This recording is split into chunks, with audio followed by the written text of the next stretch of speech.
A continuación, Fuerza Motriz.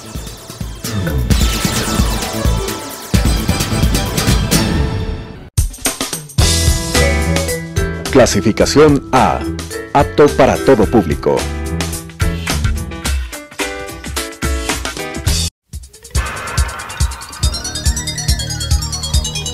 Las opiniones vertidas en este espacio por la producción y dirección del programa son de exclusiva responsabilidad de sus autores y de quienes intervienen en ellos.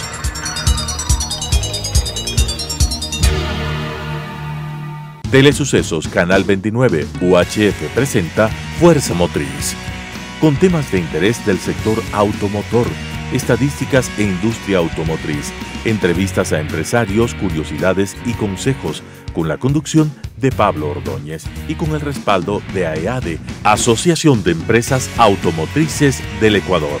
Fuerza Motriz. Hola, ¿qué tal? Bienvenidos a esta nueva entrega de Fuerza Motriz, su espacio dedicado al sector automotor, en una coproducción con AEADE, la Asociación de Empresas Automotrices del Ecuador, siempre procurando temas de interés de ustedes, de la población, de los ciudadanos, temas de interés de la ciudad, temas de interés precisamente de aquellas personas que circulamos en la ciudad de Quito, en sus alrededores, y que nos interesa el sector, nos interesa en varios ámbitos. En esta ocasión nos acompaña el arquitecto Fernando Carrión, una persona con una trayectoria bastante extensa, es un arquitecto de profesión de la Universidad Central, maestro en desarrollo urbano regional en el Colegio de México en México, doctorado en la Universidad de Buenos Aires, varios cursos, muy envuelto en el tema de la ciudad de Quito, fue concejal del municipio de Quito en el 2004 y en el 2009, se dedicó mucho a temas de políticas públicas, desarrollo urbano e inclusive sociología del fútbol, un tema interesante y diverso. Bienvenido, arquitecto Fernando Carrión. ¿De qué manera podemos explicar de forma concisa a qué hace referencia el término de movilidad humana? Siempre hablamos de este término, pero no lo terminamos entendiendo. Bienvenido. Muchísimas gracias por la entrevista. Sí, este es un tema que incluso ha ido evolucionando, porque originalmente lo que se hablaba era simplemente transporte, que era movilizar personas, movilizar bienes, movilizar información. Y después pasa a un segundo momento al tema o el concepto de movilidad, que justamente lo que hace es unir a todas estas tres formas. Y hoy día yo diría incluso hay una evolución superior, porque ya no se habla siquiera de movilidad, sino de conectividad, que esto ya tiene que ver directamente con lo que significan las nuevas tecnologías de la comunicación. Hace aproximadamente 100 años, Le Corbusier, aquel urbanista famoso del mundo, él planteaba que el éxito de las ciudades dependía de la velocidad. Y claro, en esa época el inicio era el vehículo automotor. Hoy día me da la impresión que la velocidad de las ciudades depende principalmente de la gran tecnología que existe.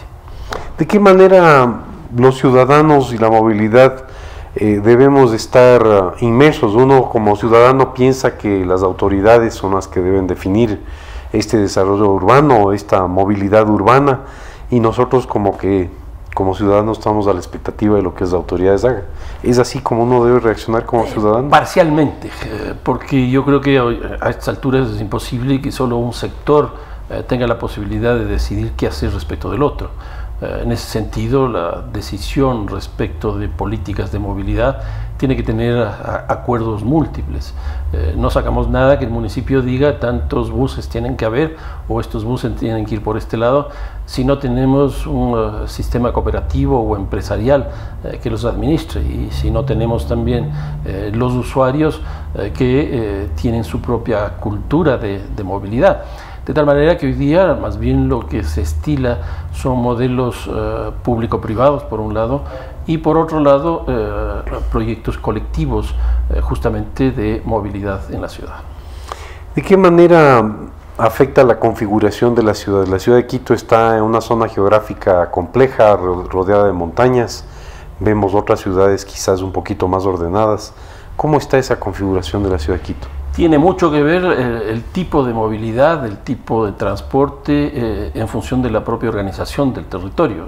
La ciudad de Quito antes del siglo XX fue una ciudad que estuvo enclaustrado en lo que es hoy el centro histórico de Quito. Y las posibilidades de movilización ahí eran bastante reducidas porque no era una ciudad pequeña. Después, la ciudad del siglo XX, del siglo pasado, fue una ciudad longitudinal, norte-sur, lo cual trajo muchísimos problemas porque el vínculo entre el sur y el norte pasaba por el centro histórico, porque el centro histórico es un centro geográfico. Y hoy día la situación es mucho más compleja, porque tenemos lo que yo sostengo, una urbanización sin ciudad, cuando vemos lo que está ocurriendo principalmente en los valles. Y aquí voy desde Machachi, Los Chillos, Cumbayá, Tumbaco, la mitad del mundo, y la zona también hacia el norte por la Panamericana. Entonces, integrar eso con sistemas de transporte es mucho más complejo porque es una ciudad muy dispersa, una ciudad muy difusa. Por eso es lo que yo defino una urbanización sin ciudad.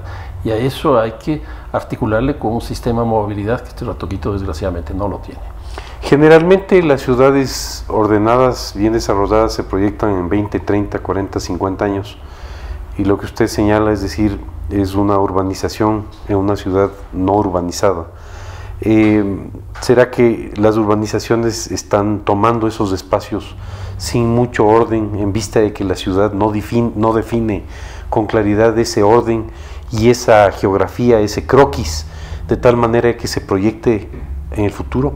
Yo creo que eso es clarísimo. Por ejemplo, a partir de la presencia del nuevo aeropuerto en Tababela, tenemos dos problemas gravísimos. Uno es el viejo aeropuerto, es decir, la zona de donde salió el Mariscal Sucre, que todavía no se consolida ni se define. Ahí está previsto construir hasta 30 pisos, edificios de hasta 30 pisos, lo cual significó una expansión urbana en términos verticales muy alta, y que eso va a abastecer algún momento para una densidad de población también bien significativa. Aquí, por ejemplo, si no se piensa ya en sistemas de transporte masivo para esa zona, vamos a tener un problema complejo. Y en la zona del nuevo aeropuerto, lo que es clarísimo es que se va haciendo un tipo de urbanización tipo islas, una especie de archipiélago lo que tenemos ahí. ¿Cómo articular eso con el transporte? Esa es la gran pregunta. Y lo que desgraciadamente ha ocurrido en el caso de Tababela es que originalmente ni siquiera se diseñaron las vías, se demoró en la construcción de las vías. Y hoy día, hasta ahora, no tenemos un sistema de planificación. Por ejemplo, tampoco tenemos las vías del valle. Yo recuerdo el debate que se planteó alrededor de la Plaza Argentina, que era básicamente un paso elevado o un sistema vial, pero nadie se dio cuenta que lo que se estaba planteando ahí era una forma de articulación del valle con Quito. Y entonces, esa era una inversión de 131 millones de dólares, que ¿por qué no se pensó, por ejemplo, hacer una nueva vía por Zambisa en vez de ese punto, de tal manera de que las entradas de Quito, las salidas de Quito hacia el valle de Cumbayá y Tumbaco sean diversas, y con esa salida por Zambisa se podría darle estructura al valle? Entonces yo creo que uno de los grandes problemas que tenemos hoy día en todos estos 5 valles que tenemos, principalmente en la parte oriental, es que no tiene una estructura vial y por lo tanto los sistemas de transporte son bastante complejos. La calidad de vida tiene que ver con el desarrollo urbano. Imagino que la calidad de vida de los ciudadanos tiene que ver también con el tiempo de movilización. En una ciudad que no tiene una población tan grande como otras ciudades de Latinoamérica, en Quito nos demoramos 1 hora, hora y media, dependiendo de dónde viva el ciudadano, más aún si es que vive en la periferia. ¿Esa calidad de vida tiene relación con el desarrollo urbano? Sin duda, con el desarrollo urbano, con el transporte. Hay un estudio muy interesante por parte de la CEPAL que nos muestra la cantidad de tiempo que uno pasa en el vehículo al día y cuánto significa eso en términos económicos, ya no solo para esa familia o para esa persona, sino para la ciudad y el país. Y los costos que eso significa son muy altos. Yo acabo de estar recientemente en Ciudad de México, que me invitaron a dar unas conferencias, y uno de los graves problemas que tiene esa ciudad es el transporte, porque ya no saben cuál es el tamaño de esa ciudad, un poco lo que señalaba hace un momento respecto de Quito. Y entonces, en un trayecto que yo había hecho hace 4 o 5 años y me había demorado media hora, en esta ocasión me demoré 2 horas y un poco más. México se ha convertido prácticamente en un parqueadero. Y yo creo que esa es un poco la tónica que estamos llevando a cabo con un urbanismo, con un desarrollo urbano que no se adecua a las modalidades de transporte que hoy día existen a nivel mundial. El desarrollo y el transporte tienen relación con la política pública y los ciudadanos estamos inmersos ahí. Evidentemente el transporte público permite movilización masiva, reduce la utilización del vehículo particular, siendo el transporte un derecho para el ciudadano. Ciudades muy desarrolladas tienen un transporte público bastante avanzado que permite esa movilidad. En la ciudad de Quito, ¿cómo estamos en esa relación ciudadano-vehículo, transporte público, vehículo particular? Y finalmente, el derecho que le asiste a un ciudadano de poder movilizarse.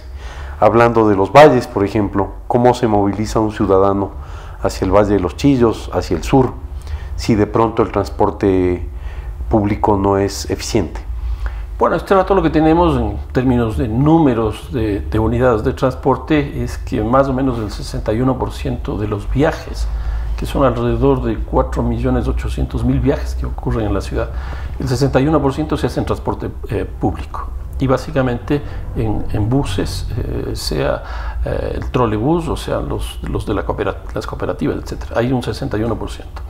El 23% se hace en automóvil privado. Y ese es probablemente el rubro más significativo en términos de uso del espacio de la ciudad. En tercer lugar está el peatonal, el transporte peatonal, que es alrededor de un 14%.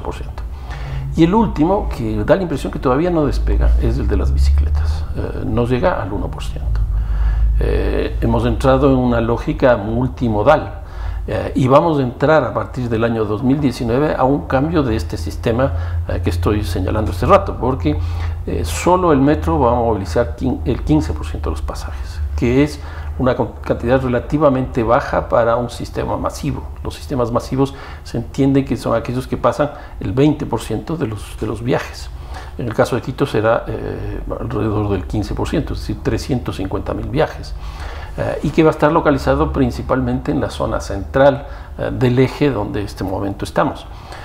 Y aquí tenemos quizás dos problemas muy graves. Uno es que la zona central de la ciudad de Quito, es decir, lo que es la Villa Flor, el centro histórico, la Mariscal Sucre, ya no son lugares de residencia, sino que son lugares de trabajo. Y entonces eso significa que todos los caminos conducen al centro. Y entonces el transporte público y el transporte privado va hacia allá. Por ejemplo, al centro histórico van 350.000 personas al día que utilizan transporte público o transporte privado. Y hacia los valles tenemos todo lo contrario. Tenemos, por esto que hablamos hace un rato, de esta gran dispersión, esta ciudad difusa que existe, también tenemos muy pocos viajes que no sean los de retorno o los de salida a la zona central. Entonces, Quito lo que es una especie de acordeón que entra y sale la gente, para lo cual es muy difícil plantear sistemas de transporte público, porque eso significa que se tienen máximo dos viajes, el de ida y el de vuelta, durante todo un día. Y eso hace que económicamente no sea rentable. Ese es uno de los grandes debates que existe, por ejemplo, respecto de los cables en el caso del noroccidente, que en la zona del condado, que tiene básicamente esa lógica. La gente sale de su casa, va a trabajar y luego del trabajo regresa a la casa, con lo cual tiene solo dos pasajes. En el caso de las zonas centrales, como señaló, la cosa es totalmente distinta. Transporte es masivo. Exacto. Interesante el dato que usted nos da, 15% sería la capacidad instalada del metro.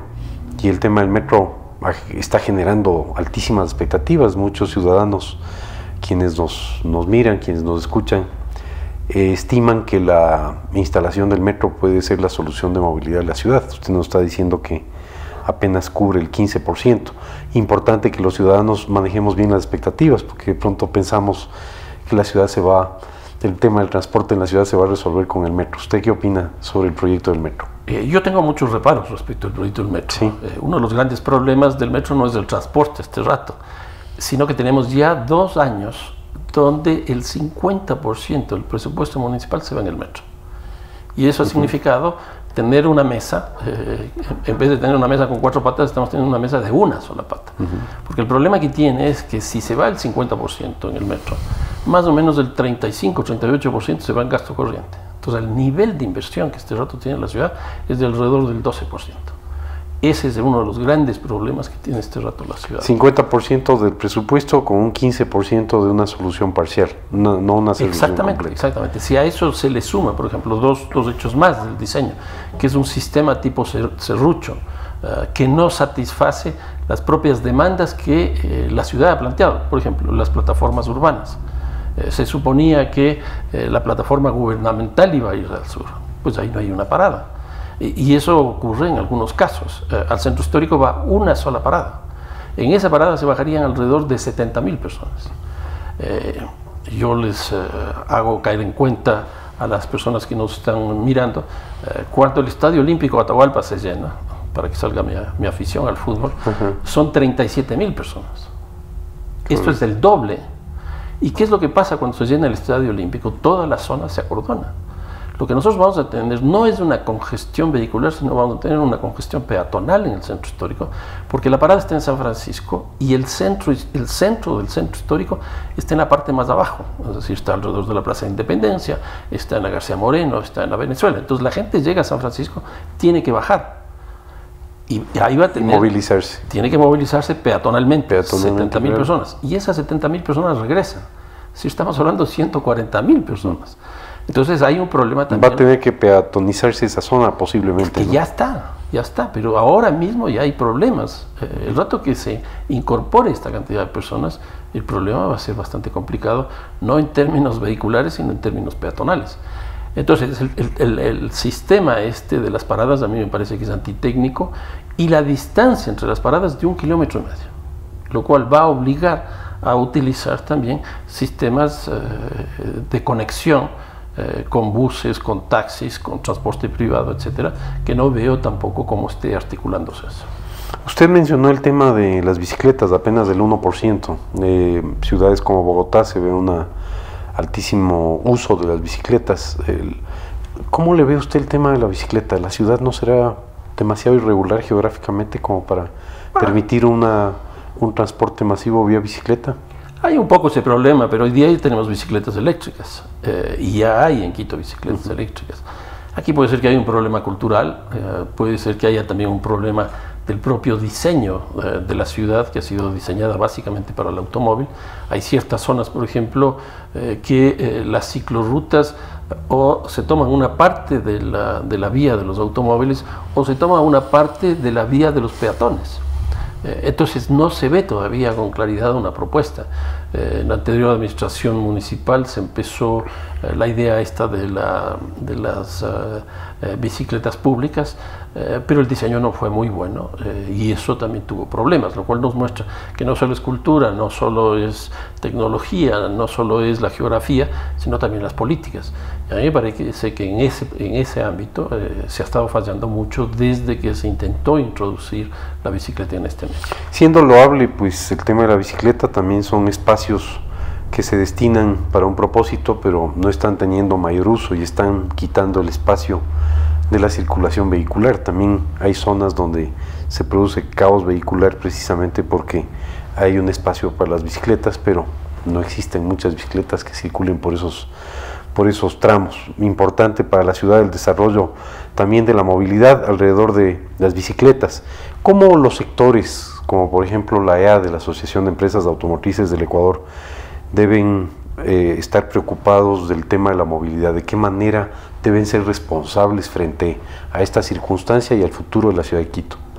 Bueno, me parece que este programa es parte de eso, porque es una forma no solo de difundir una propuesta, sino también de intercambiar ideas. Y yo me imagino que de aquí también pueden salir propuestas. Y eso obviamente que hay que interactuar posteriormente con el diseño de las políticas públicas. En otras palabras, me parece que sistematizando lo que surjan de los debates, de las entrevistas acá, se debería presentar al municipio algunas iniciativas y algunas propuestas. La industria automotriz está evolucionando, pero impresionantemente. Hoy día tenemos por lo menos 2 saltos tecnológicos impresionantes. El uno es alrededor de la energía, el tema eléctrico, por ejemplo, o los sistemas híbridos, etcétera. Yo creo que ese es un compromiso que cada vez va creciendo con una fuerza inusitada. En segundo lugar, tenemos toda esta cuestión de los automóviles sin chofer, que ya no es una cosa del futuro y tal, sino que ya está presente. No está tan lejana como parece. Exactamente, entonces hay que adecuarse a eso. Y luego están las tecnologías, bueno, en este caso de taxis o lo que sea, como el caso de Uber, Cabify, Taxi Amigo, etcétera, que está revolucionando el mundo, por ejemplo, bueno, una de estas plataformas, porque es muy interesante, este tipo de plataformas ya no se sabe dónde se producen. Uber es alemana, es norteamericana, o está arriba en algún lado, y que acaba de aparecer con estos papeles del paraíso. Estas empresas tributan en paraísos fiscales. Por esa misma razón, no son de ningún lado, entonces escogen dónde tributar. Y me parece que eso está produciendo unas revoluciones impresionantes, porque, por ejemplo, hoy día estos servicios de taxi con estas plataformas ya hacen, por decirlo quiteñamente, mandados. Es decir, sí, por supuesto. Por favor, lleve a que firmen este documento y me lo trae. O delivery, esta cosa que, bueno, entregas a domicilio, que se hace principalmente con motos, también ya están haciendo de esta manera. Entonces yo creo que hoy día la gran revolución que nosotros estamos teniendo es en el mundo de la tecnología, y eso ya está llegando a Quito. Y como gremios debemos estar atentos a esa tecnología y sobre todo ser un aporte, hacer propuestas y estar muy cerca del sector público para que el desarrollo de la ciudad también sea un desarrollo ordenado en función de los beneficios del ciudadano. Durante el 2016 tuvo lugar Hábitat 3 en Quito y se habló de movilidad y de planificación urbana. ¿Qué pasos se están dando para el desarrollo de políticas públicas de movilidad sostenible en Quito y otras ciudades del país? Los ecuatorianos, los quiteños, somos noveleros, vamos a Hábitat 3, lanzamos muchas ideas. ¿Cómo estamos ya en la concreción de esas ideas?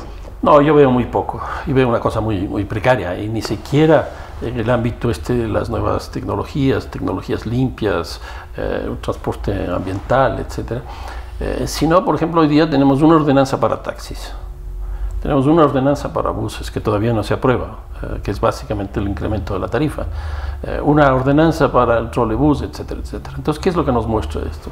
Que hay una visión demasiado sectorial y no hay una visión de totalidad respecto del transporte y la movilidad. Y hoy día, como decía al principio, de conectividad.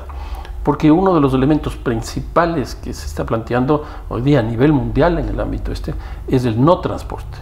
Y eso ocurre básicamente con las nuevas tecnologías. O sea, para nadie es desconocido hoy día que yo ya no voy al banco a cambiar un cheque. O sea, yo ya hago una transferencia desde mi casa, desde mi oficina. Eso es no transporte.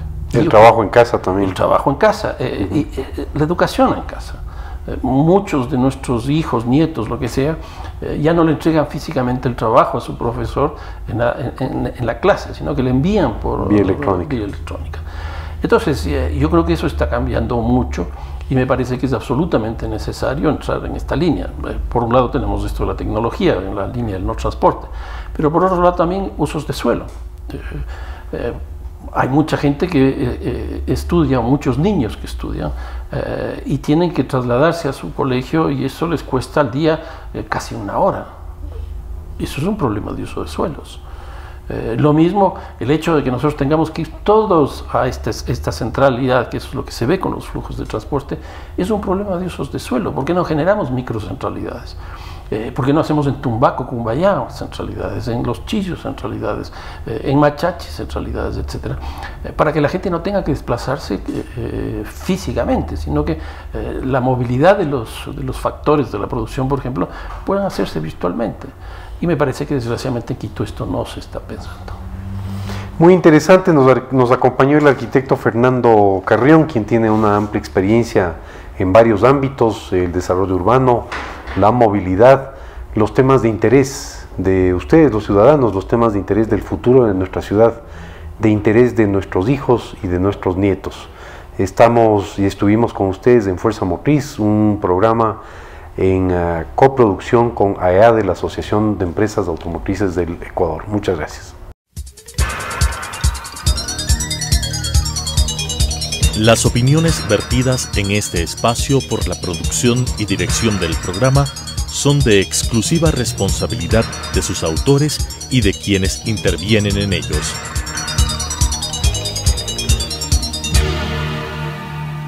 Telesucesos Canal 29 UHF presentó Fuerza Motriz, con temas de interés del sector automotor, estadísticas e industria automotriz, entrevistas a empresarios, curiosidades y consejos, con la conducción de Pablo Ordóñez y con el respaldo de AEADE, Asociación de Empresas Automotrices del Ecuador. Fuerza Motriz.